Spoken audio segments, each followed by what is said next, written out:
شورش روجاوا شورشک دندر شورش سوریه دا بو یعنی گل سوری براستی رابو سر شورش سر پیان یعنی شورش اون امکان بیجن بر آوید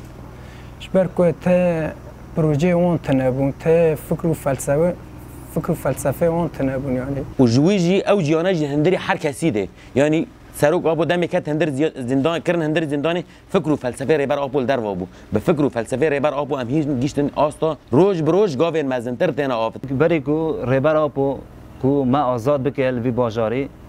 باجار روز آوا کو ام وی آستگن راستی یعنی ام دخو دابون یعنی ام فتسی بون ام مری بون یعنی ام گشتبون آستا که فتساندنه یعنی مزمان هندا کربو ما باجار خوانده کربو ما کسیت شخصیت خوانده کربو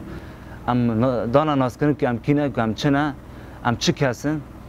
ام خانواز بین گلی خانواز بکن شرکومانی یعنی چتا به سلاحی گران ام بیجن به قوتی گران سرکوبانی دهات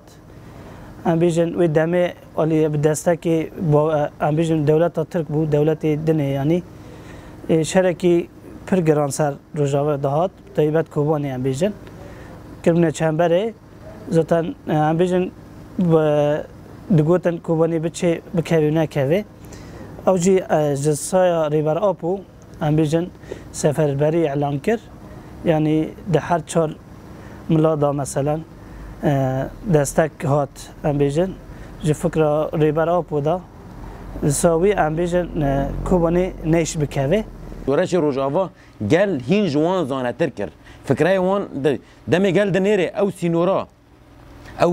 او گلاد هندری سینوره که تی ختماندن تی پرچخاندن جویجی باوری خوابوا اوان نکرد او جی فکر و فلسفه ریبر آبو بو او فکر و فلسفه ریبر آبو یکم جار شورش روجاوا دا لسر عرده بیل کرد گل بیراده کرد نه تنه گل کرد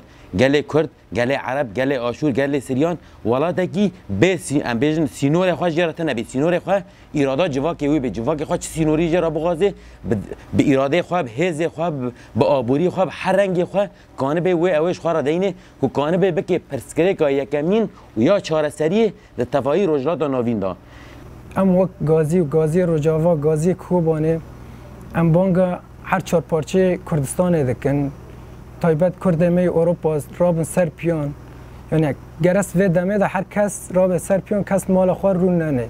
جبو ریبر ام چه بکن نپره یعنی ریبرتیش بو ما او قاسال کارو خبات کرد لازمه ام جبو ریبر خواه رو ننن شف رو بخابتن یعنی جوا گازی روجاوا دبیجن چاوا ما جبو آخا خوال وی داره به فکر و فلسفه ریبر آبو کانه بو پارچاکل جان خوابه دا کانه بن گاوه مزنتر با ویژن بکن که او دولت که ما في مروفان وی ناویل خواهد کن مجبور ببن